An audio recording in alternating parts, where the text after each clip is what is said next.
Police ने फरियादी को पीएसटीएन रिपोर्ट आने का कहकर 12 दिन निकाल दिए और सीडीआर की ब्लैंक कॉपी बताते हुए फरियादी को घुमाया जा रहा है। अभी तक पीएसटीएन रिपोर्ट और सीडीआर की कॉपी क्लियर नहीं आई है। फरियादी ने 24 जनवरी 2025 को पोहरी थाने पर रिपोर्ट दर्ज कराई थी।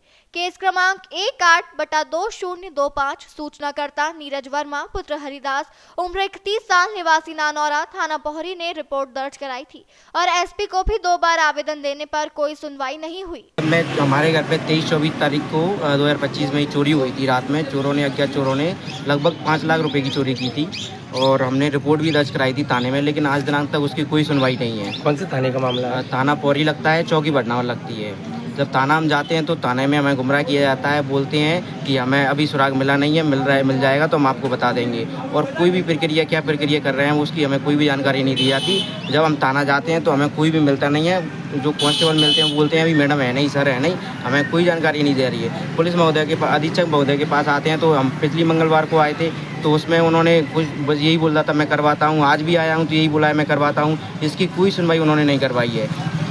पिछली रात को ही अरोरा साहब के यहाँ चोरी हुई थी, ईस्टर्न हाइट पब्लिक स्कूल के हैं, तो उनकी 80 लाख की चोरी हुई थी। तो पुलिस महोदय अधीक्षक महोदय दिन में ही उनके यहाँ चले गए थे और अखबार में उन्होंने 10,000 का इनाम भी निकलवाया है। तो उनकी चोरी उनकी है, सब हम गरीबों की चोरी हम गरीबों की नहीं है। हमारी भी 5 लाख की चोरी हमने 6 बीघा ज़मीन में से कैसे मेहनत करके भाई की शादी के लिए रकम पात और सब एक पैसा चवन्नी इकट्ठा कर रहे थे। वो एक दिन में चोर आते हैं, हमारे सपने चूर कर जाते हैं। हम लोग पढ़ रहे हैं, लिख रहे हैं, घर से पैसा आता है हमारे लिए। मेरे पिताजी साधु हो चुके हैं, वो जंगल में रहते हैं, घर छोड़ के चले गए। माताजी हमारा घर चलाती हैं, भाई हैं दोनों खेती करते हैं।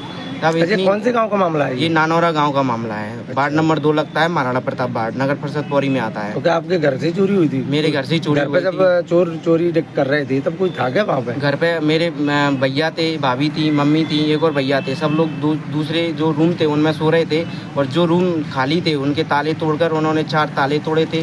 ताले तोड़कर और सारा माल उन्होंने डिब्बा डिब्बी घर में जितना भी सामान होता है, थैला बैग सब चेक किया। अच्छे से चेक करके और पूरा माल जो भी उनको मिला सब कुछ वो लूट के ले गए। उसमें घी की टंकी भी थी 10 किलो की, वो भी ले गए और भी 1-2 वस्त्र भी थे, वो सब कुछ चुरा के ले गए। अच्छा, यहाँ का आश्वासन दिया है? यहाँ आश्वासन कुछ नहीं दिया, मैं करवाता हूँ बस इतना बोला है मुझसे। पिछली भी मैं जब आया था जन सुनवाई में तो तब भी यही बोला गया था कि मैं करवाता हूँ, लेकिन आज दिनांक तक कोई कार्रवाई नहीं हुई है। दूसरी चीज़ ये कि हम एक बार जब चौकी पर गए थे तो हमने दरोगा साहब से बोला था साहब रात में चोरी हुई है तो कहीं ना कहीं वो किसी रास्ते से निकले होंगे तो आप सीसीटीवी चेक करवाएं। तो उन्होंने कोई उस पर एक्शन नहीं लिया। कहीं से कहीं हमारी कोई सुनवाई नहीं हो रही है। कौन से दरोगा जी है? दरोगा जी बैजनाथ मिश्रा जी हैं और मैडम तो बात ही नहीं करती हैं। टीआई मैडम जो रणजीत सिंह चौहान है वो तो बात ही नहीं करती हैं। एसडीओपी साहब बोलते हैं मैं मुख्यमंत्री जी कार्यक्रम में लगा हुआ हूँ, इनमें लगा हुआ हूँ। तो साहब हमारी चोरी का क्या होगा?